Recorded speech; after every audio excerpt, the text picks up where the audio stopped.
Hello, everyone, and welcome back to another episode of the USA Volleyball Show. We are the official podcast of USA Volleyball. Steve, hi, man. It's been a while. How you been? It's been a while. Yeah, I was just thinking to myself, I wish we could do this in person again. I know. I Yeah. like when our schedules line up and we ended up at the same events and we can do these podcasts in person, which is a lot of fun. But I mean, look at PK in the background, just being a menace. That guy right there. He knows I'm supposed to be up there. he's watching you. He's watching something. Anyways, speaking of being at the same event, recording an episode, maybe our paths will cross again. I mean, opens had happened. That was a lot of fun. And then you were interviewing people. I was interviewing people. Everyone's going around too. I played for a little bit. A lot of stuff was happening there too. How was opens for you? Let's talk about that. Oh, it was great from my perspective as far as work wise goes. You had to drive home every day. It was great. And that's true. Yeah, it was in my backyard. I live in Denver, so it was in my backyard. That was nice. It was about 25-minute drive every morning to the convention center, and I would just roll in and then roll out and go sleep in my own bed, which was pretty nice. Can't complain about that. But work wise, yeah, it was incredible. One of our more successful events as of late, I think, and definitely for opens too, just from a social media perspective, getting several viral posts and honestly, all of our thank you. Yeah, all of our content was just going off and hitting great numbers. But yeah, had a good handful, 5 to 7 posts that truly went viral, as they say. But multi-million views on each of those videos, which was incredible. So nice. And a few of those, the majority of those were our older divisions, which was awesome. Featuring some of our older divisions and just giving our audience a sense of what adult nationals, what open nationals is, and just showing the range from just out of college, playing in those top competitive levels, like open, and then going all the way to our men's 70 division, which was one of the videos that went viral too, like 8 million views or something like that. So, and still rising, but, that was a lot of fun. And just reading through and engaging with the comments too on that content was cool. Just to see everyone excited that people are still playing volleyball, at that age and playing well too. Well, that's good volleyball right there. Yeah. If I'm running the ones and slides and 31s like that, I'm doing some good stuff when I'm 70 years old. Yeah, I was standing at that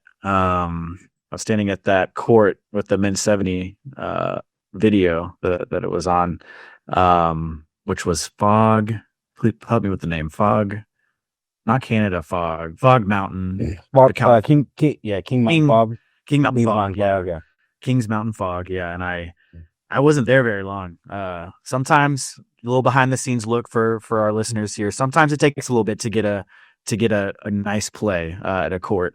But I wasn't there very long, and I was surprised. I was shocked that he just went up and spiked that ball like that. Mm-hmm. Yeah, crushed it like that. It was really cool. But opens is just fun. It's I think I've said it before on this podcast. It's one of my favorite events. And it's a volleyball reunion for those participants. And even for myself personally, I run into people all the time that I've crossed paths with down the road, back in the day through the sport. So, I enjoy it always. And it had been a while since I've been to opens. So I was happy to get back to that event. Mm-hmm. I mean, Orlando 26, man, what you waiting for? Get the gang back together. Get the gang back together. I say it every time. Next year I'll play. Next year. I think you've been saying that since I took over open, so it's been 5 years. Next year. Oh, that's hilarious. Like, next year. What did you? Yeah, that's my one. That's the most. Well, we kind of caught up we talked a lot about opens last episode and kind of caught up a little bit here. But what's next for you? Do you have any? I mean, I know the answer. You got a lot of events coming up. What's next for you, though? Event wise, Kansas City up next. Getting ready for that. I leave literally on Tuesday the 17th. And then I fly straight from Kansas City, 10th through 13th nationals, to 14th through 17th nationals in your other backyard, Dallas, Texas. So can't wait. A lot of barbecue in both cities will be consumed, and may turn to a food critic, who knows, but I can't wait for that one. So there'll be those back to back, and technically after that, season's kind of done for us, wrapping up, but it's never really done. It's got a lot of wrapping up to do and a lot of things like that. But those are the two, and throwing a lot of coaching in between. We got a high school season that's kind of going on, and when our off season, and we have summer leagues and middle school camps and college camps that, I've been planning, and our staff have been planning on there too. So we're trying to build all some really good stuff there. And then I'm also getting used to a new club. I'm also changing clubs this year. This coming year, going into that too. So my last practice with the club that I'm currently with is going to be on Monday before I leave for nationals. And then when I get back, it's on to the next club and on to the next opportunity. Not like that. I mean, I guess it sounded weird. It was weird. You just skip, and yeah, you guys don't know that anyway. No, yeah, of course. That's exciting. Congratulations. That's awesome. Thank you. You got busy schedule. How do you do that? You were just naming off everything. I was like, there's got to be like 2 or 3 of you. I wish. I really wish. Every one can focus on each. One can coach high school, other one can travel, and the other one, maybe 4. 4 would be ideal. Yeah. That's what I'm talking about. Oh man. That's awesome. Well, yeah, exciting summer ahead for you. That's awesome. And Kansas City, Dallas, can't complain about those sites. And like you said, great barbecue on both spots. So enjoy. Eat a bunch for me too. Send me some pictures. What's up next for you? What you guys? So I can live through you. Let's see. I got BNLs coming up, so I'll be in Chicago for the men's BNL in just a couple weeks here. I can't believe it's already here. So I'll be there for that. I'm excited to reconnect with the men's national team after I haven't seen a lot of them since Paris. And then of course there's a lot of new faces on the team as well this BNL. So I'm excited to meet those guys and just watch some great volleyball, high level volleyball, international volleyball. So it's gonna be a lot of fun. And I've been to Hop in the States a couple times back when we were doing events there, but it's been a little while. So I'm excited to get back to Hop in the States and into that arena. But then after that, BNL in Arlington. So I'll be in Dallas area for the women's BNL. And like with the men too, I'm just excited to reconnect with those players and meet the new ones too that I haven't met yet. So it's going to be a lot of fun. And aside from the players too, the coaching staffs as well. I'm excited to kind of get to know each coaching staff. Of course, I already know Karch and Eric, but Eric Sullivan, but excited to it's a whole new era of USA volleyball right now, and it's exciting and it's fun, and I'm just excited to be there in person and watch those teams compete.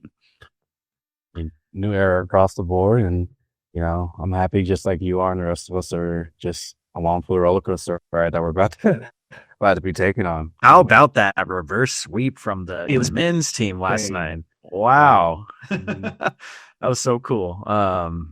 Little teaser there, but we're gonna talk about it with our guests coming up too, of course, because they have ties to the U.S. men's national team program. But exciting. I'm looking forward to both Chicago and Arlington, and looking forward to the rest of the year too.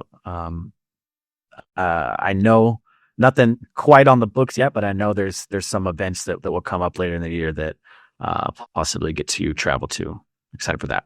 Oh yeah. Stay tuned. Stay tuned for a lot. I think that's going to be the catchphrase. Ballpark moments and stay tuned for what's to come. I think a lot of changes are coming across the board, but I can't wait. But now we're talking about the future. You want to let them know what they missed last episode, if they can listen to it yet? Like that little segue. Future. Let's talk about the past here. Yeah. Before we get into today's episode, last episode, we were live-ish, like we talked about, from the 2025 USA Volleyball Open National Championship, and welcomed 3 guests, all competing at Opens. We chatted with men's 60-plus division athlete Steve Vrabolovich, New England Region Commissioner Dave Piexoto, and women's A division athlete Carter Kennedy.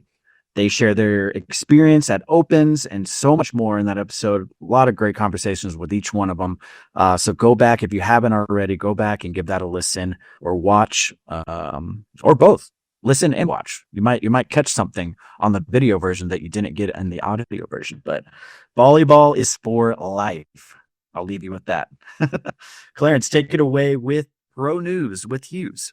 All righty, sir. Volleyball Nations League is currently underway for the U.S. men's and women national teams that we kind of talked about before. Men are wrapping up week 1, and the women are about to begin week number 2. It's exciting to see the younger and newer lineup that both coaches, Karsh Karai and Eric Sullivan, have been putting out there.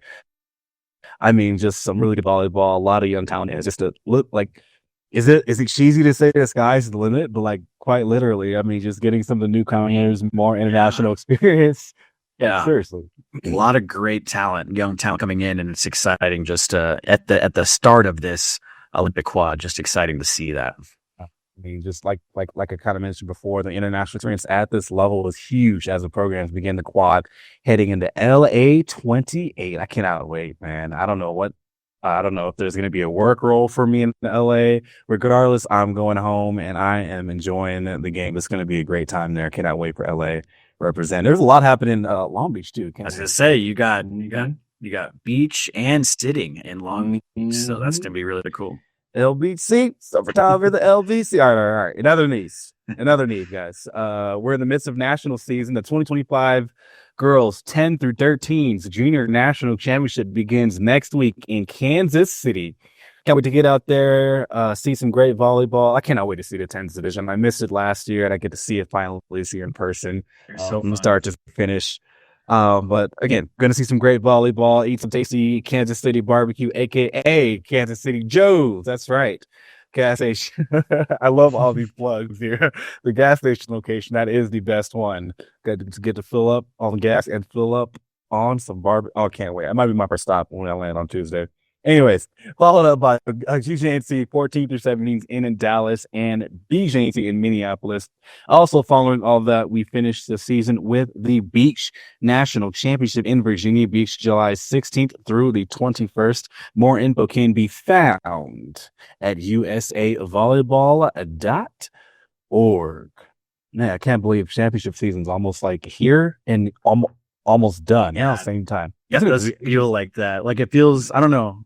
I don't think this is true, but it just feels a little bit more like compact or overlapping. I don't know. Like it feels like it's going to be here and gone. It's overlapping quite a bit. Okay. I mean, I wasn't sure if that was just me, but anyways, we'll talk about that in our wrap up, maybe an interview segment there. But back to you, Steven. Go ahead, take it back away.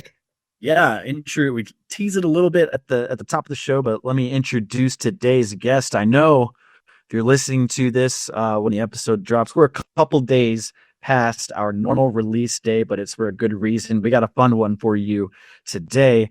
In this episode, coming to you live-ish from the road of their touring RV, we welcome the Out of System founders, Joe and Gage Worsley, to the show. They chat about their backgrounds in volleyball, competing together through their careers, their business Out of System, as you all know, and the current tour that they're on. OOS is coming to this year's USA Volleyball Boys Junior National Championship in Minneapolis, and so much more in this conversation with them. So let's get right into it. Here's Joe and Gage. Joe, Gage, thank you so much for taking the time to sit down with us, or I guess in your case, drive with us on the podcast here.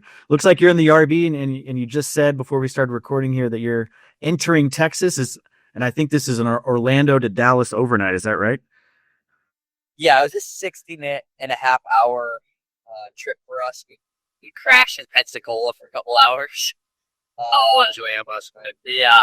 Oh, wow. We got into like 1, 2 a.m., but this is, we're pretty used to it by now. We're in like our 5th year of this, and building kind of this part of our brand right now. And the summer tour has always been cool, and for us, so it's been really awesome to sit down and talk with people like you guys, work with, ball players all over the world, and do, the travel can be a little taxing at times, but we love it. We should have a shout to Blake here. We should point the camera at Blake. Blake's our driver. So yeah, Vic Lisa, yeah. Blake Leeson, yeah, very nice. Two-time national champion, Ohio State. The driver, I love it.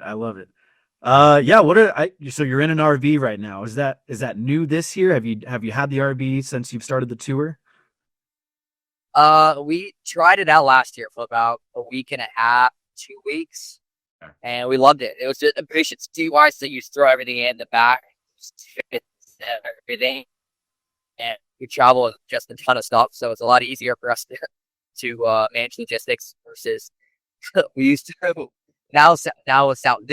We're not sponsored anyway, so no plugs or anything. But we used to fly Southwest a lot. We don't do that anymore because they took away the free baggage, and we used to fly with all of our tents and stuff. And we had like these canopies, massive canopies, and we would tell them that they're golf clubs because golf clubs don't fly free. Nothing like golf club. like not like a camp, like I mean industrial size canopies, like huge canopies. Yeah, and then they'd be like, "Well, can you open it up and show us our golf clubs?" And I'm not kidding. We would play dumb, like we didn't know how to open up. So we like really frustrated trying to open it. Like this is not like a one thing, but this is something that like repeated thing. Part of a Kirko plant bags.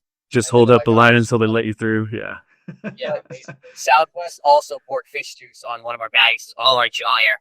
So that was another story. Fish juice. It smelled like fish juice. So this is before we have the latest and greatest part in our bags. Like when we're first starting out, we used to carry like our merchant trash bags, just like a home bag, protecting it. And so what would happen is, one time we put in a duffel bag of sweatshirts, and we get it out, and it was like wet, and it was like we smelled it. It smelled like fish. Like it smelled so bad. I was like, what was in that plane? Like it was so. Someone was checking fish or something from Seattle, maybe. I don't know. They'll say it is to that marketing fair. That's what you can be saying. Nope, airline can mess up our stuff. I love that. I imagine just everyone at the luggage carousel is just like looking around at all this stuff coming in that you guys are hauling. People are laughing at when our crew travels. People are just laughing at stuff we have going on. Yeah, recently we were on a rare flight and we had to take these like Costco bags that are like food store material and like palms or whatever. So it showed up in a garbage bag, all of our stuff, like all of our personal stuff. So our volleyballs in there. We had like. It's exploded. And then we had to use that same bag to get it back, so it also all they did give us a trash bag. I cut it. The zipper was broken, so I cut it. Like at 2 a.m. I was at 5 a.m. I cut a keychain to like make it a strength. I couldn't find a strength for Airbnb, and I tied the zipper together. Newsflash, that didn't work. So in the middle of it, all of a sudden, like just shoved it in a trash bag. And they even tagged it too. So that was that's nice. Nice of them, I guess. You know, right there. What's the least they could do? Yeah. So we've always in terms of packaging, things got a lot better, but still, parts of the good old days. Yeah. I mean, outside of your stuff getting fish juice poured on it and ruined. I mean, what's the more fun parts of traveling in an RV? Sweating. Sweating in the back. No, it's getting to see everything. I mean, because driving it you get a different perspective for everything. When I think a lot of, especially people from California, we realize I have no idea about places that we're driving a lot of the time, and you just fly over it most of the time.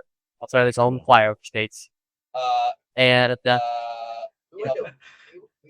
Alabama, Mississippi for the first time ever. No, been there before. Okay, we've been there. We went on the field last time. We get to see stuff. We spend time with people. They sit there. You talk to everybody who's there. That's for us always what happens the most over summers is we connect with all these people, like all the coaches. People see that we announce and stuff. We spend like 2 to 3 straight. So you're sitting down like dinner a long time. Like we'd be house together. We're sitting around like get out. All going and doing fun stuff together. So that's for us. We build a lot of relationships the way. Yeah, for sure. And that's always the best part for us.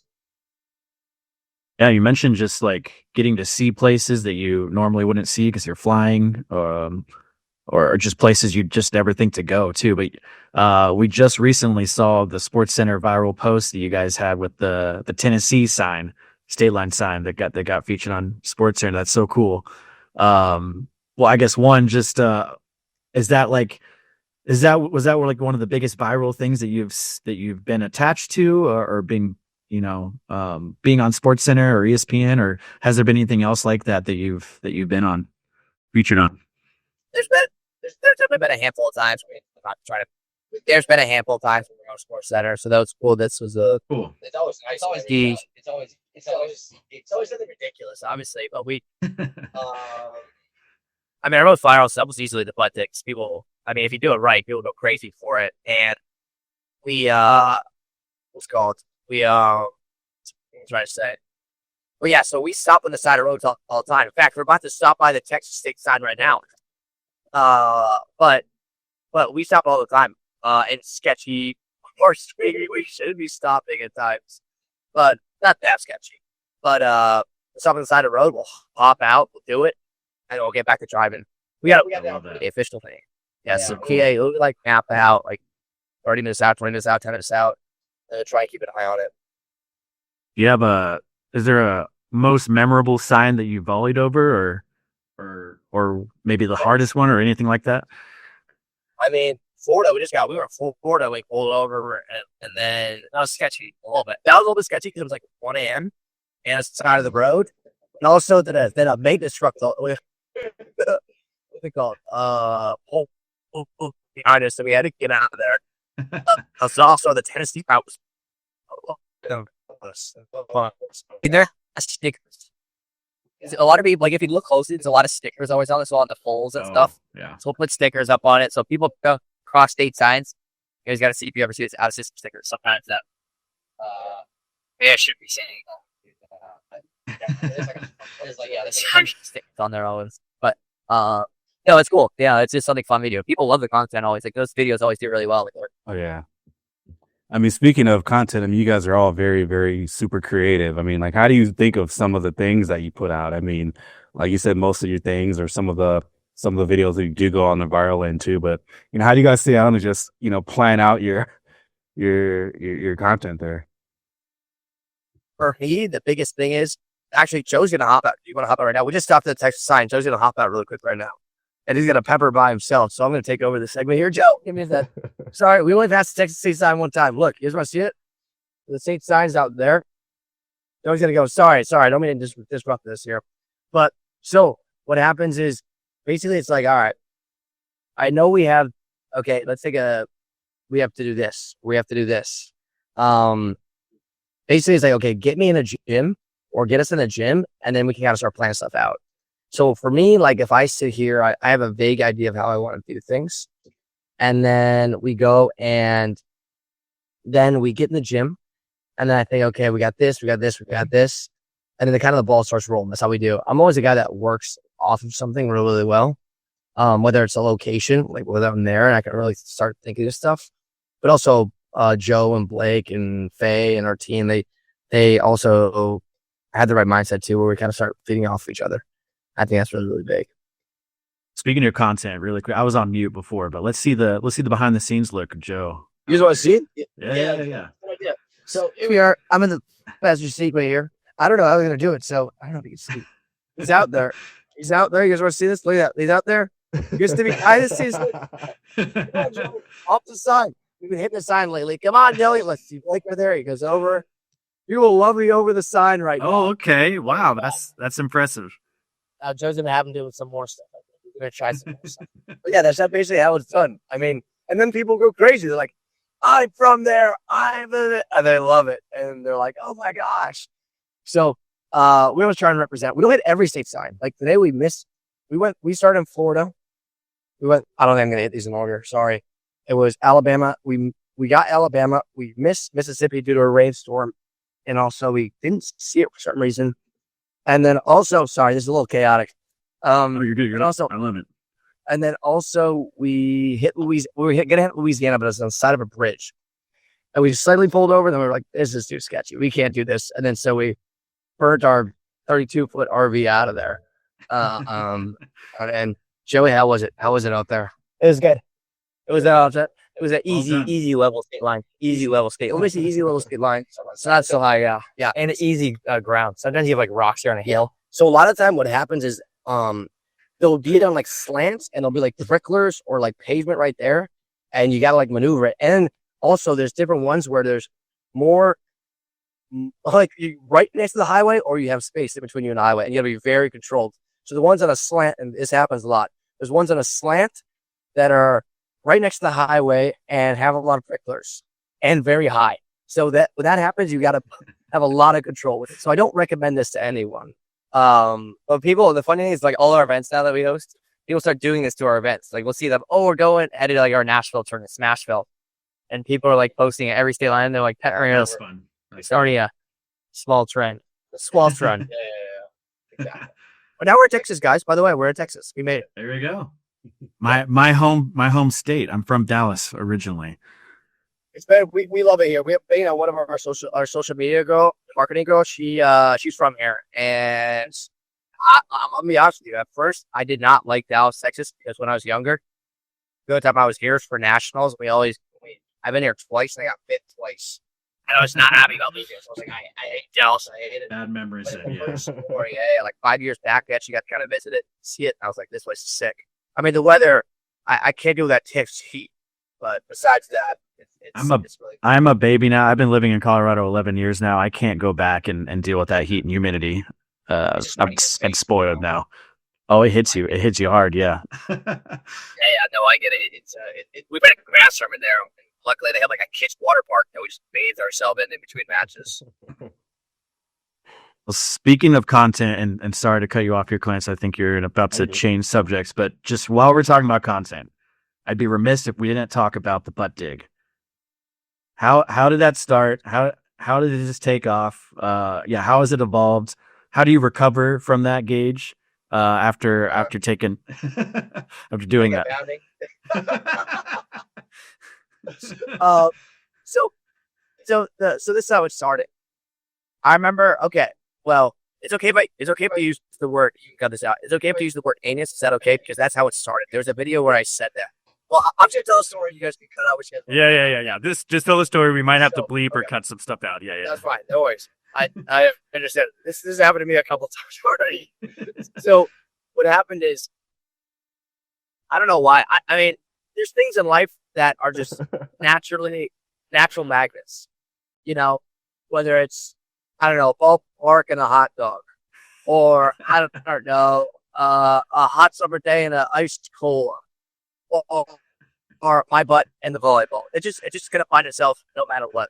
So I remember we were at SBL at a club in Germany, but it's about 3 years back. The first thing that happened was, of course, I realized I have a big butt. So I was like, okay, like I could probably hit a ball in my butt. Or middle skyballs it, which we posted it, and it hit pretty well. Skyballs it, and I hit it off my butt. I was like, okay, and then the wheels started turning. I don't think I realized it, but then in the back of my mind, the wheels started turning. Then I did a video where this is when I started making ridiculous videos, like ridiculous stuff. And I said, and it started like this. And I said, okay, today, if you do the anus digging, and then it cut to me in a bunch of chat. I'd be like, so the camera would be like, over there, I'm like, "Oot!" And then it hit off my butt or whatever. But it wouldn't be like straight up. Sometimes it go straight down, whatever. We end the season that year in Germany. We're in Schwerin, Schwerin girls, another volleyball team, and we're their beach courts. And I was like, here's what's gonna happen. I want people to watch the video and think, and I want it to be shorter. What did I just watch? Like, what just happened? And then by the time they're like, what? It's already replaying, so they keep watching, you know?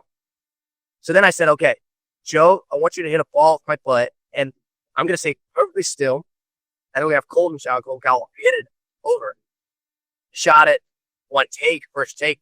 Also, I want to point out, those of you who've done this before, there's technique to it, until you also have to have a very good butt dig spiker, and that is Joe Worsley here. He hits it perfectly every single time.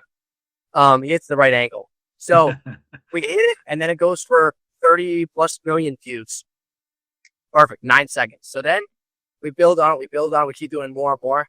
And then obviously that was like 3 or 4 years ago. So, every summer we bring it back and whatnot, but we got to make it sure it's like unique every time. Otherwise, it's easy to kill something. The funny thing is, we literally have college coaches writing us like, "Fun to do a butt dig in our gym, please." That's amazing. And then there's the negative side of it, where I played a bunch of 11-year-olds. We were at Winter Park Volleyball Club, and we were scrimmaging the 11-year-olds for fun. Then we end, and they're like, they all come up to me and the coach like, "We've seen the butt dig online, blah blah blah," and then they all go. There's 12, 11-year-olds, and they all go and they all try it, and they're like, "Go in," and I'm like, "What have I done? what have I created? What monsters?" Or like a parent will come up to me and they're like, their kid's like 10 or 11 again. They're like, "You would love it if you hit a ball off his butt." And I'm like, "Oh my God, what have I done?" How do you respond to that? I really know what to say. It's for me. Gotta sign the waiver. You gotta Exactly. It's like you gotta get rolled the punches, but it's like deep down, it's very uncomfortable for sure. But if the parent's okay with it, the kid, I'm like, okay. And then they're like, "You gotta teach it the right form," and I'm like, "Oh my God, this is like." Stay here. No, trust me.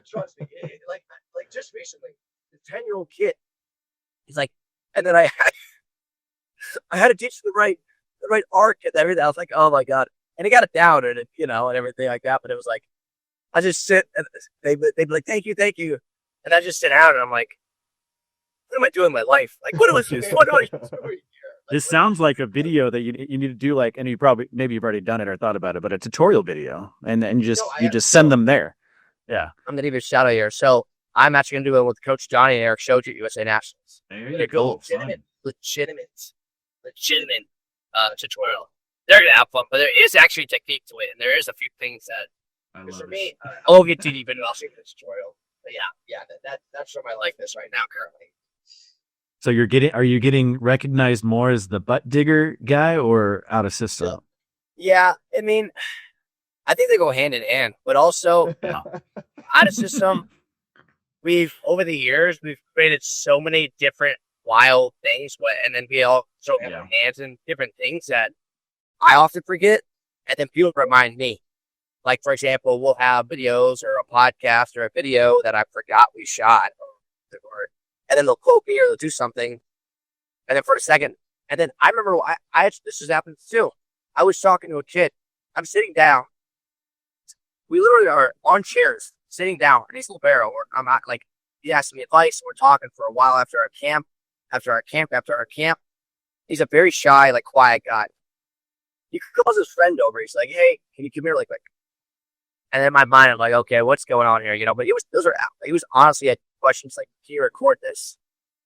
And like, he'd fill his friend, "Can you record this?" I'm like, "Okay, maybe he's gonna ask me to do like something like technique wise that he can try and repeat later." But then I filled something up. And then I recently did this video of my 28 years of volleyball experience where basically it's a spoof, it's a joke, and I go into a pancake.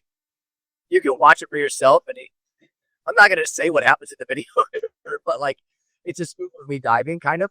And he recreated that video. So he went from like super, super serious to all of a sudden like recreating my video that was like a wild video that we posted. So like, we'll have that all the time. So like, I'm like, so we have that dichotomy of different kind of things that kind of go on and that balance. So I don't know. We get recognized for multitude of things, but butt digging and out of system kind of go hand in hand. So yeah.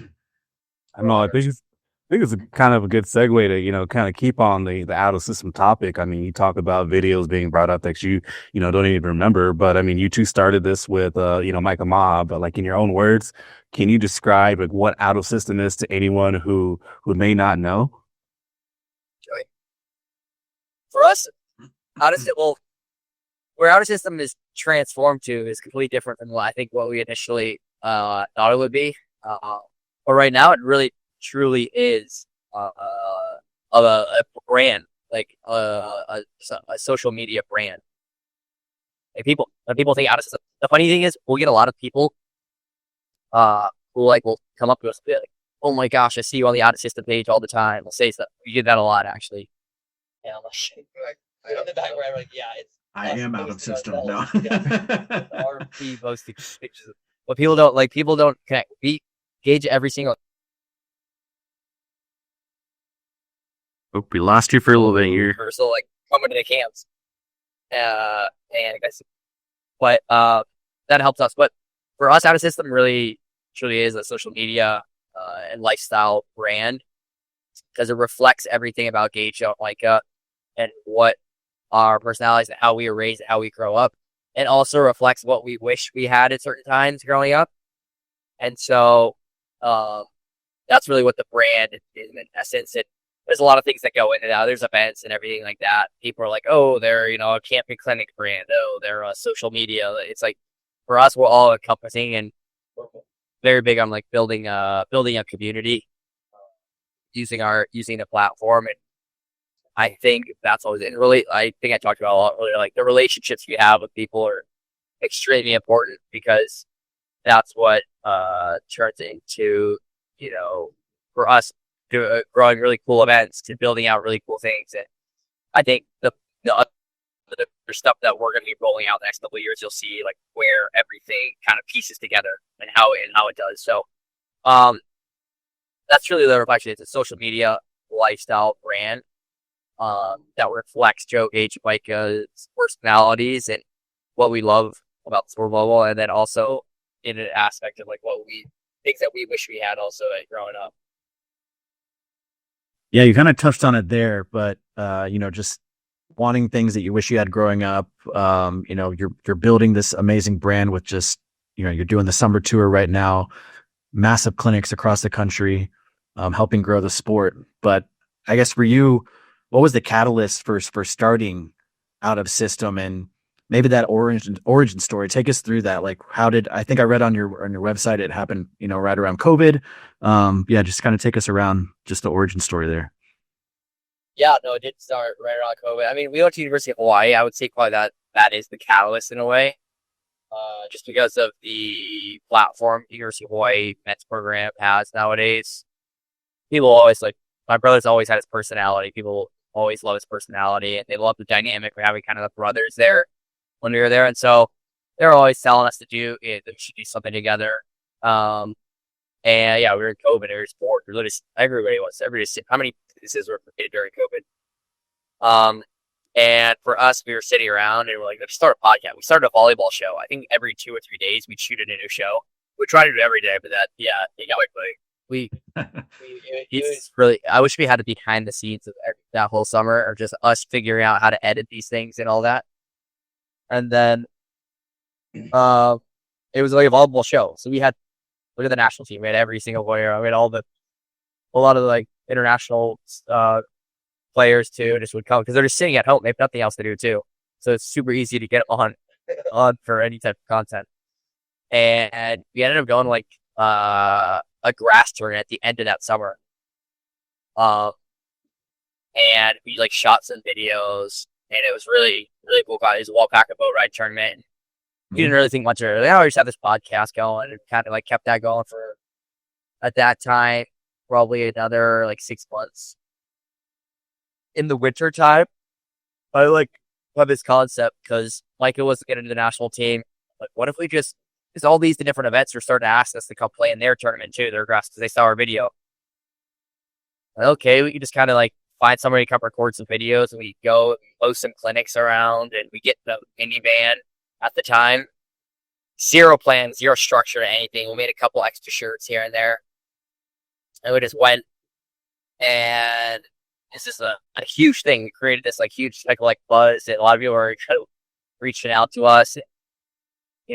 That's kind of where the whole summer tour concept started. And it's developed into its own thing. And I think you'll see the summer tour will be kind of like a small, it'll always be a big port, but it'll be like just a sliver of what Out of System is in the near future.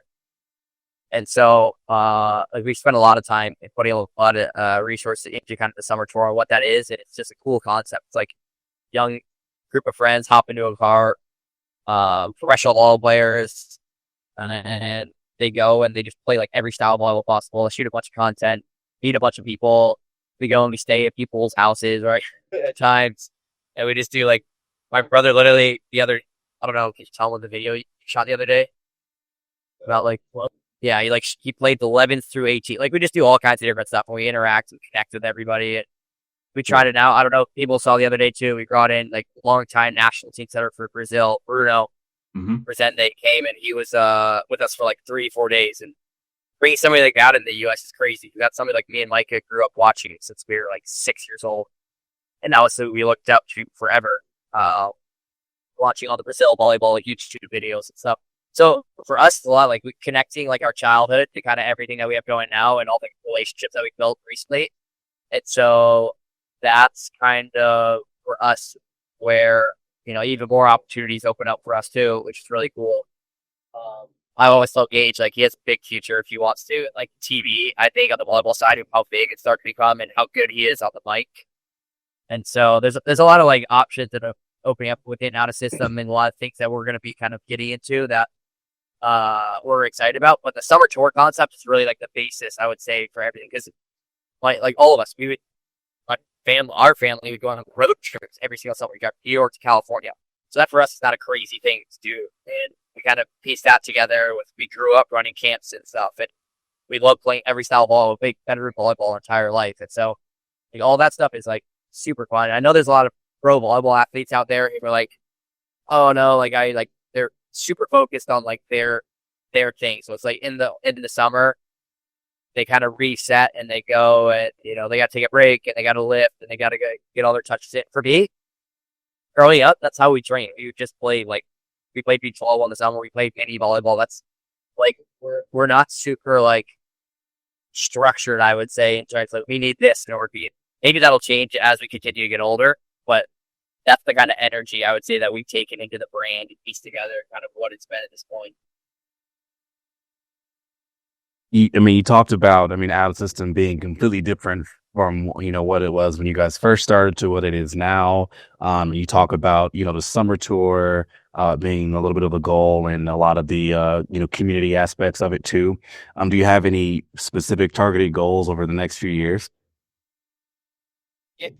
We were talking about that a lot. I've talked about that a lot of people close to us do. It's like, I think a lot of people, especially early on in a business, or even at this point, 5 years, we're still really young, but we're still 5 years is a decent amount of information and data that we have at this point. And a lot of people get strict to the numbers aspect. And it's important, I think, with the type of brand that we're building, the numbers are always important. But at the same time, our personality is a little bit of risk takers. And like, if we have our mindset on something, we're to go for that.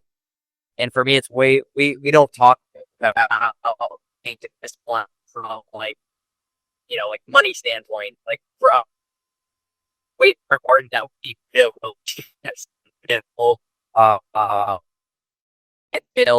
experiences and make sure people enjoy what they're doing. Of course, we got to cover our costs, and we want to make sure we take care of the people that are working really hard for our business, and we do that because that helps with relationships as well. But we're at a point where for us, we are more focused on like long-term goals and making sure that we're putting the resources in to grow out everything that we had envisioned out of system. And so, like I said, the summer tour is going to be a staple of out of system, but we're going to be getting out of other avenues as well shortly for us. And what's really cool is volleyball is a sport that a lot of different people can play, and we focus a lot on the junior side, I'd say, up until this point. But we have a lot of communities on the adult side, even like the kind of recreational side, I would call it. There's going to be some really cool projects that we're rolling out in the near future on that, as well as like all the clubs being a little bit more able to and accessible to them in terms of like resources that we can provide. And so I tell everybody this too. I'm like, always reach out to me. I'll drop my email, joe@outofsystem.net. It's always the same. It's easy to get a hold. Anybody that reaches out to me, we always try to get them we try to make sure we get them on our schedule. We want to make sure that we work with as many people as possible. And for us, we love new experiences and meeting new people. A lot of people hate us, like, oh, I just felt like you guys probably don't have time for us. I'm like, well, the people who reach out to us are usually the ones who get kind of are the ones that we will come to driving out to in the summer. So I always tell people, they reach out to us and we're always down for experiences. But in the meantime, we are kind of working on a couple of projects right now that we've had in the back of our head and are kind of ready to take that next step, I feel like, into business. I'm excited to see what you guys are cooking too. That's a lot of fun. I like how you said you like to connect with people. You like to experience volleyball and see volleyball at every level. And we just got off of our open nationals, our adult nationals, where you really see volleyball is a lifelong sport on display at that tournament, and everyone from just out of college playing at the top level in the open division all the way to our men's 70 division too, which is just incredible to watch. And they're playing at a high level too, even at that age, which is just a lot of fun to see. And I think this was our biggest year in a while, since 2016. Is that right, Clarence? Second largest, yeah. Second largest year. And I'm hoping to see it continue to grow too. I'll have to have you guys out to our adult nationals. If you guys come out, I got a random thought of just trying to have one of the 70-year-olds butt pass, but hey, we'll talk about that later if that happens. But yeah, He's persuasive on that, so he's usually pretty good to get people to do it. You said Gage might be interested in some commentating too, right? Clarence, get him on the mic for some of our championship matches at nationals for sure. I mean, I would be open to it. I just gotta make sure. Once I start slinging it, sometimes Go stripped a little bit. Yeah. We'll push it on the open first. I get it. I was like, adult nationals might be a safe spot to start then. Exactly. Yeah. It's alcohol and volleyball and golf. Whatever you go, so what? Hey, I think that's more my speed for sure. It's Orlando next year, yeah. Orlando, right? Yes, yeah. Orlando. Mm-hmm. That fits pretty well with a lot of stuff that we have going on usually around that time. So It's always Memorial Day weekend too. Is that right, Clarence? Yeah. Yes. Cool. We'll loosely pencil you in then, and we'll keep talking about it. Well, one of your other members of Out of System, Micah Maha, of course, with the national team right now and training for VNL. Do you what's his role right now with Out of System as he kind of works with the national team? And do you expect him to kind of be more involved with the brands moving forward? Yeah, funny, literally right before you guys I was talking like 40 minutes about this stuff. So cool. He's very involved still on like the back end stuff, on all like the stuff I'm kind of referring to. As you can tell, I'm not kind of going fully into detail already. We're not ready to do that quite yet, but for sure, be in the near future stuff that we're working on, and that's kind of where he and I are a team, kind of a tag team on that end of things and working on. And he's somebody who, volleyball wise, I think he's so respected and has such a good head on his shoulders, and obviously, such a phenomenal player. And so he's somebody super creative guy. That's why he fits in well with us.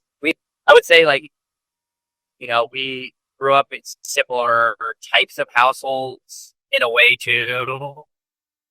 And so that probably all affected so well. With Micah, and just in terms of like what we were raised on and the beliefs and everything like that. So all that stuff we just generally we see volleyball really similarly. All three of us, we trained it really similarly, and so there's a lot of things that like mesh super well to each other. But also there's things that I think that we complement each other on as well.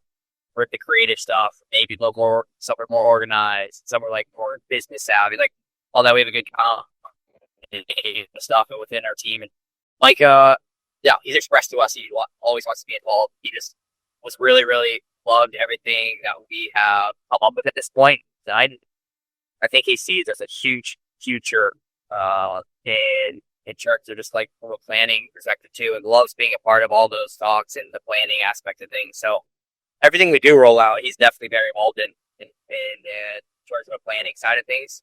Obviously, while he's still national team, it's difficult for him to be on site. But we always try to find a thing here or two for the summer. We'll have some content people up there in the next week when he's up at Chicago and getting a bunch of content out of there, and he'll be helping out. But we always tell him, like, we want him to do it. So you get one shot at all this stuff usually in your life. So it's like, do what you want to do, and on a system will always be there. We work hard on getting that, building that in the background. Yeah, I was with Mike in Paris. I was the men's press officer, so I got to know him pretty well. And he's a great guy. Everything you described there, but and just speaking of Paris too, for you guys, just being lifelong friends with him, teammates. How cool was that to see him not only make the national team for the Olympic Games, but go off and win a medal too? People, obviously, there's picture. Funny thing is, our entire band, so crap on Steph Curry. First picture I see Steph Curry on the put together. And like all he did our whole childhood is like hate on Steph Curry. So I thought that was funny. That was like one of the videos that he reposted. It's really cool. Obviously, like only few people in the entire world get to experience something like that. I didn't get to go see their games. I was there time. I was in Paris though. He was just getting back from our pro seasons. So just getting to be there and see the energy and how much, how cool it is for all those athletes. It was really awesome. He had great things to say about it. I think it motivated even more play for LA. I think we're gonna switch gears here a little bit because we're running close to our time and we want to talk about what you guys are going to be doing at Boys Nationals as well. So I guess just to kick things off, you're going to the 2025 USA Volleyball Boys Nationals. What will you be doing there? A lot of interactive stuff. So if you're there, we'll be very, very open. Of course, we have our premiere, our key, our big, what we're known for at Nationals, the short court, which is our premier event, I guess, premier thing. We all do the short court. So kids will be plenty of challenges to win, and or if you're a coach, plenty of challenges to lose and us. Also, we're hosting a clinic the day before it starts. I'll guess the exact date, Joe. The clinic is July 2nd, and we're playing. Also, we're hosting the first ever of volleyball, tennis, soccer, whatever you know. There's going to be a instructional video coming out very shortly on that we're releasing. And there's an adults division and kids. For the adults, there's going to be a cash prize. So we started dropping out there for people in the area. People are excited about it. And so the ball store is going to be completely free for people to sign up. And we want people to come and learn how to play that. We think it's a really cool game. It's something that worldwide is a world-renowned kind of war game historically, but it's usually Gage, mine, and Micah's favorite time and drill in practice. So we want to create an event out of it since we really haven't ever seen something like that before. And then we have a clinic for all those in town. It's boys and girls. It's only for juniors. So we'll open that up and there will be a link. Maybe here in the couch. Yeah. Okay. Yes. We'll have that. We'll include that link in our episode description and all that. We'll be pushing it out on all our socials too. So our whole crew will be there. We'll have a fun lineup for you guys. Yeah. Is it going to be a link to sign up to everything? I know you guys are going to be, coming in force, challenging, and I got the Vols tournament you talked about, and a lot of the clinics too. Is everything going to be a sign up, or something is going to be a, walk up and treat it like a walk on there? Yeah, all the short court stuff, the booth stuff, we're there like the whole time. So come up and find us. We'll be near championship court. If allowed, we'll see. We always have a little bit of music going at some level. We're there, wait around, shoot a bunch of videos. We always end up shooting all kinds of videos. Just if people challenge us, we're always down for that. So come on over. We got a bunch of stuff planned there as well. But if you happen to be in town July 2nd, that'll be registrations only. Like I said, there's it's stuff for adults, stuff for kids. We got stuff for everybody. So we're excited about it. And there's going to be a fun group of people out there too. So so we're gearing up for that. We'll be there in 2 weeks here. Yeah. I mean, speaking of, just about Boys International Championships and the history of it too. You guys have had some pretty significant experiences with the tournament. Can you guys talk about a couple of those experiences or a few of them? I mean, I think some of your, finals matches still come up on social media today, and so I mean, Thanks to us, of course. We repost it, so keep it alive. Little plugs here and there. Yeah, of course. Kids always love that. It's funny. It's 10 years ago now. Well, 2015 when I finished up. That's when we won. We won 18th with Micah. People are always surprised because Micah came in actually he played on our team my last year. He was a year younger than the team he had played with his entire life. So we got close through actually the USA national team pipeline with the youth national team. For some reason they always made he and I roommates, and that's kind of, I guess, that in turn that kind of blossomed into out of system, made a chance too in a way too, because we developed a really close relationship there. We didn't really know each other too well before that, and we became really good friends and ended up playing against each other a bunch in college. After we clubbed together, he came and lived with our family to train and stuff. So my 18th year, 17th year we won 2 in Houston, not too far from where we're at right now. So that was really, really just cool, amazing experiences. And those are teams and little memories that we'll always have for our whole life. And it's the energy around that event for us was always the best feeling. Going to it, the training leading up to it, they're just you just have a special feeling about that event going into it. And it's hard. Yeah, it's just hard to go down a situation. Yeah, going into it, it's we always saw such high expectations going into all those events, and we wanted to win so bad. And for so many years growing up, for under 12, 13, 14, we wanted to win. We got bronzes, we got all these, and then finally we got 2 in a row at the end there. It was really cool for our team at that point. I was just showing my age a little bit. I was at the 2015 final that you guys were in at boys, and just the atmosphere around that court was incredible. I was live streaming at the time. I was live streaming, doing our live streaming efforts for USA Volleyball. Not that specific one. We hired out a production crew to do that one, but a few of the other courts. But just hearing the chatter too around, just people talking about the names that are on that court. TJ DeFalco, you guys ended up beating. But yeah, just the atmosphere of that match just sticks in my head, being at boys. And I haven't been to boys in a little while now, but just our nationals, USA Volleyball Nationals, it's really cool to see, in the crowd when those championship matches are going, just all the different parents, other athletes who are competing at the tournament, all just in one place, just watching that final. And yours sticks in my brain, and I remember that. And every time I see it pop up on YouTube or your social media when you guys are plugging, I get a little smile. It's fun. I'll say people still come up to us about that match all the time.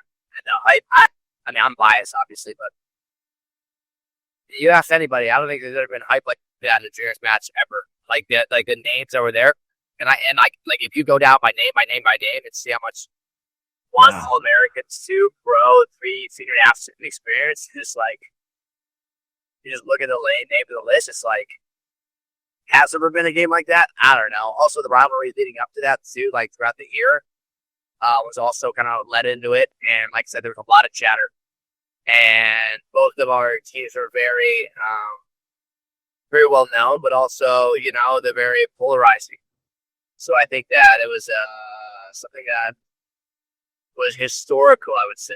And I'm glad we got the video of it. I'm glad we can repost it for my kids to see when I'm older. Look at that right there. That's big. Yeah, you guys cut it not that long ago. Maybe it was last summer. Maybe it was even earlier than that. But you cut it to show just all the big names that were in that match too, which I thought was really, really cool and well done. Yeah, I did that. We did that with I saw it actually. On my TikTok, there's put a soccer edits. You know, soccer edits, the score on it. You know what I'm saying? And black and white. Yep. And the edit. And I said, okay, I'm gonna try it with this. People loved it. So that was sick. What are you guys most looking forward to this year? I mean, being at BJNC in a different light, I know you got a lot going on, but if there's something you're really, really just gassed about or just super excited about? I mean, one, the interaction with the kids is always fun. Two, when they challenge us and always talk smack, that's always fun. Three, teaching Coach Donnie and Eric Shoji how to butt dig in front of all those kids and embarrassing them will be really, really fun. I'm looking forward to that. That's gonna be fun. I know Donnie will have fun with it, but yeah, I'm very much looking forward to Eric. Eric will be like, "Oh my god, what am I doing out here?" They see us. There's definitely gonna be a crowd around it too. Oh, yeah. Oh, I know those guys. Let's see what happens. Eric's working so hard to build his brand, and then you're gonna bring him into the And music boom. community. Yeah, I love it. It's so fun. Well, so boys volleyball is growing a lot. You know, there's it's getting sanctioned across the country. One of our goals that USA Volleyball would like to see is hoping to see by LA 2028, all 50 states have sanctioned boys volleyball at that time for high school. I guess for you two, just from your own experiences playing youth volleyball all the way up until where you are now in your career, why should a boy out there, whether they're interested in volleyball or maybe have never even picked up a volleyball, why should they want to try the sport? Well, volleyball is, for me, I don't know too many sports where a lot of other athletes pick the ball up and like immediately love the sport. We grew up in California where it's a very different view and perspective. Even Hawaii, very different view and perspective on the sport of volleyball. And you know, it's viewed differently in other parts of the country, I would think. Or I notice talking to people and hearing their perspective. So for us, you know, I think if you go in the gym and actually watch boys and men's volleyball, I think you're immediately impressed and you quickly realize that like your perspective and your perception of what you thought it would be it's much different, because the athleticism, the speed of the game nowadays is it's a really difficult sport to play nowadays, but it's also one of the most fun and for me, like, coolest sports to watch, just because there's so many things that are going on in ultimate, and it's actually, for me, and there's going to be a lot of people who would like disagree with me, maybe, but for me, it's the ultimate team sport in a sense. Volleyball, for me, I really look at other sports and like, you can get by with one or two players kind of going off in a way, but in volleyball, if you don't have everybody tied together in some way, you don't kind of figure out a way to be successful as a team, whatever that may be. Like, it's really easy to dissect a team that has kind of weak links. So that's another really cool part. The volleyball community too is a huge part too. We just drove by a semi truck that is like absolutely hell, bro. But volleyball community too is one of the coolest. It's so tight knit. People are really invested into it versus you get into a lot of other sports. It's like it's a business, even at the youth ages. So for me, I don't want that to ever go. And I think when you look also at just like what are the coolest volleyball events, it's all like events with tradition. It's it's 6-man. It's pack a boat ride. I would throw in there. It's There's even 9-man. all these ones that just have tradition. Yeah, exactly. Like, these events are like the most notable, and like Manhattan Beach Open, like it's just a full tradition and like everything that goes with it. And you don't have that in every sport. Like what comes with that. So that's always really cool. And I think that all those things play a really cool part in the volleyball community and just the whole as a sport. Yeah. I mean, you guys have been playing the game for, obviously, damn near your whole lives, from club, professionally, our national team. I know we're getting short on time here, but I do want to end on this question here. How has the game technically changed from a, just structural standpoint from when you guys started all the way up until now? The speed of the game is so different. I mean, every single year, men's and women's, the serving is just getting it's an attack simply at this point. And I didn't talk about this. Speed of serving and the level of serving is getting crazy. the style in which teams play. I always talk about our camps and clinics. You watch like in Poland, Italy, France, a lot of European countries, they're playing 3v3 on the beach, like short court, small court. They're playing Wallace. Shout out to our Wallace tournament. They're playing Wallace. They're playing like all these types of games. They're playing until they're 6. They don't play 6-on-6 volleyball. And they don't really have a whole lot of rules or structure to the games they're playing. I think here in the US, everybody gets so positions. Yeah, position. What's the best? Specialized in certain positions at a young age, and it hurts the development in the U.S. In many ways. So for me, when we're doing our camps and clinics too, I don't do a whole really at all 6-on-6. It's a lot of like mini game stuff, clutches, control the ball in small areas, like all this types of stuff, and you just see how it's affected like the rest of the world and why Poland, Italy, France on the international stage on the men's side are so dominant. It's like, look at these generations coming up and the style in which they're playing, and it translates exactly like look at how they grew up. So for me, that's a huge part of it in the way you set out assist the balls, the way you attack in out assist situations. It's just such a big part with the level of serving, such a big part of the game nowadays. And you have to be, in the U.S., we have to be, in my opinion, a little bit more on the offense on that and ahead of the game versus kind of always like looking what else is going on. The thing is, in volleyball, a lot of times it feels like sometimes we are almost playing catch up in certain aspects. We have a lot of amazing players and a lot of amazing coaches out there, but sometimes I think there's sides to it that we can be a little bit more on the offense in terms of like how we train, how we develop these talented players, and not waiting for them to get over to Europe to go and kind of figure out like, oh, what I kind of was doing my whole life, like that's a little bit different from what they're training outside the U.S. So there's just things like that I think you're starting to see trends come over to the U.S., which is cool. But I would like to see more of that happen. Yeah, I certainly like seeing how the game is evolving over the years, and not only just like the sport, but just the recognition of the sport in the U.S. and between the U.S. pro leagues that are happening. Like I mentioned, the boys high school sanctioning is going on, and it's just a really exciting time for volleyball. And I think really sky's the limit. I mean, you're seeing. Volleyball World is on CBS network now, and being a little bit more accessible for Volleyball Nations League for fans here to watch that in the US. So it's just a really exciting for volleyball, really exciting time for volleyball, and where the sport is going. And certainly you guys are playing a big part in that out of system. So thank you so much for what you're doing for the sport, and between your summer tour and just building this brand, it's really special. So appreciate what you're doing to grow the game. Well, yeah, thank you guys. And you guys see, like, we're excited to be a part of everything that you guys have going on USA Volleyball, and I think USA Volleyball is a huge part of what happened in international volleyball and like a global stage in many different ways. So we're always appreciating anything we can be a part of with your guys' organization, podcast, everything like that. So thank you guys for including us in now.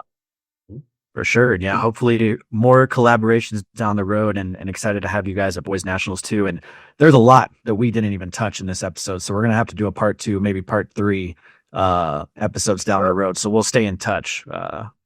But until then, before we let you go, anything else that you guys want to talk about or share? Anything that we left on the table you want to say before we let you go here? We talked about the ball tournament. Make sure your eyes open for that. Yep. Well, yeah, we'll be on the road a lot. I mean, so big camp clinics that we were running. Sign up, go to house.net. A lot are kind of going up here, so make sure you do that. But if you see us, don't be afraid to come talk to us. We say USA Nationals. We'll be there. Over there. Adults too. Everybody, like, we have stuff. So make sure you guys pass it along. Like I said, it'll be cash prize for adults. People are like, I think that'll be cool. It's a fun event for us, brand new. So we're going to be, a lot of stuff coming out about that in the next couple of weeks. So make sure you get signed up, because people always get pissed when they fill up, but then we have no space. So I don't know if that's going to be the case. But again, sign up earlier than later. I'm certainly looking forward to following the content. So yeah, it's going to be awesome. It's going to be a lot of fun. I wish I was out there for boys, but I think I'll be at BNL like right before that, and traveling somewhere else too. So,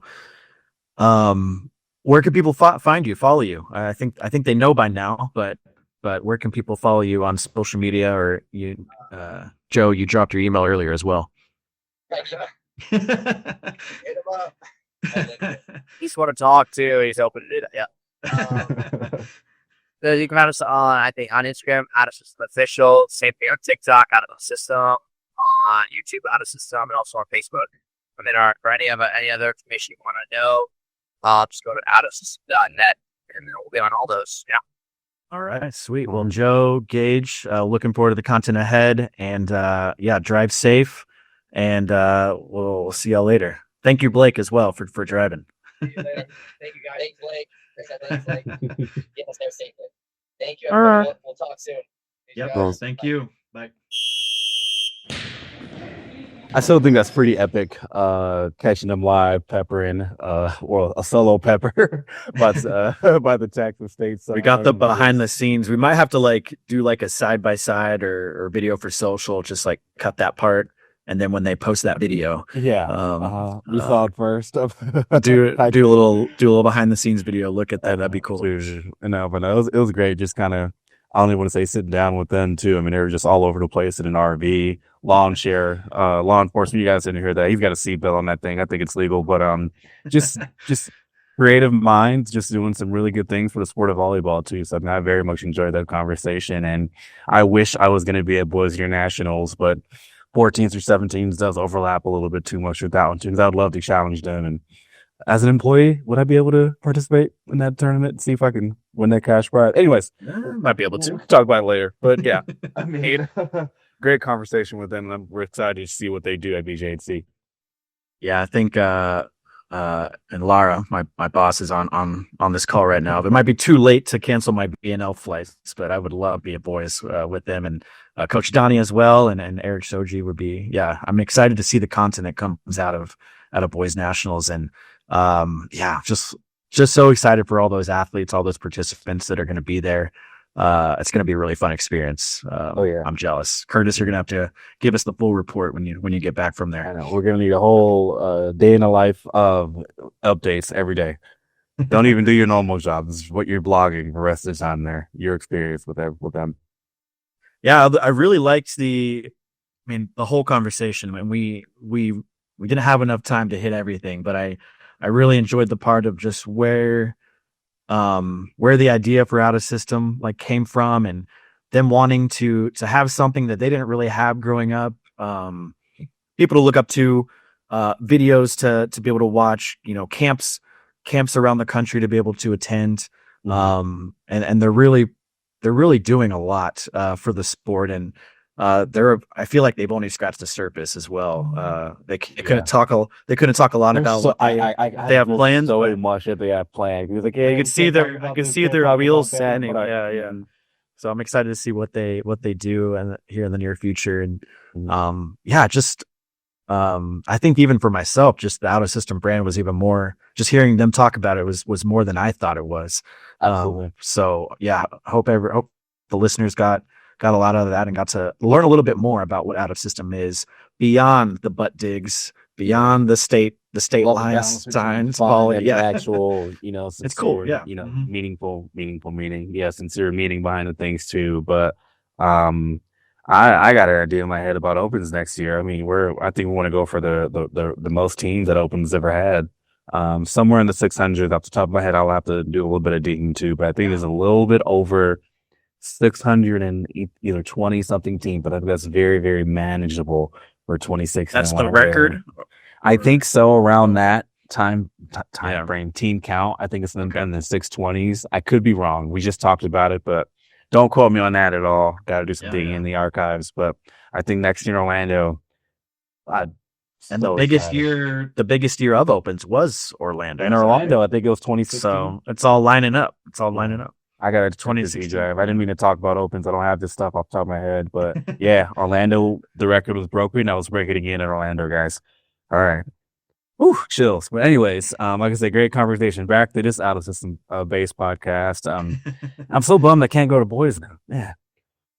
Yeah, it's Just kidding. I'm so excited for the adventures. It's going to be a lot of fun. I enjoyed them, talking about Micah Maha as well and just his involvement and where. Glad he's still heavily involved too.